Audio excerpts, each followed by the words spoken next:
আচ্ছা, PS PS নতুন বাজার। আচ্ছা, আজকে এখানে কি হচ্ছে? এখানে টেসার ক্যাম্পটা না যাওয়ার জন্য আমরা অবরোধ করতেছি। আচ্ছা, তো তারা কিতা কইতাছে?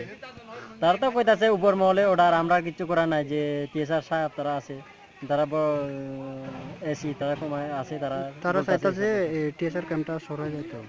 সরাই যাবে বলে, এবং কি তারা ঘর বাড়ি সব কিছু গুছাই নিতেছে এবং টিন টুন সব খুলে লইছে। আচ্ছা, এখন তোমরা কি চাও? আমরা চাই যাতে ক্যাম্পটা এখান থেকে সরিয়ে না যাক এবং আমাদের নিরাপত্তা দরকার। আচ্ছা আচ্ছা, মানে তোমরা চাইতাছো যে আগে যে এরকম জুলুমবাজি হয়েছিল, হ্যাঁ, অনেক যেমন টিএসআর ক্যাম্প যে সময় আইছিল না, এই সময় আমরা প্রত্যেক বছর সাদা কালেকশন করে দিতে হইতো। যারা উগ্রপন্থী আছে তাদেরকে প্রত্যেক বছর আমাদের থেকে টাকা সাদা কালেকশন করে লয়ে যায়। আচ্ছা আচ্ছা, তো আমরা এখন নিরাপত্তার প্রয়োজন। তোমরা চাইতেছো গরিব দুঃখের মানুষ মানে সারাদিন কাজকর্ম কইরা যাতে সুখ শান্তিতে একটু ঘুমাইতে পারো, তাই না?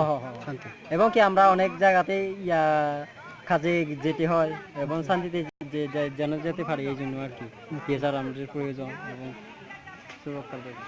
আচ্ছা, ঠিক আছে।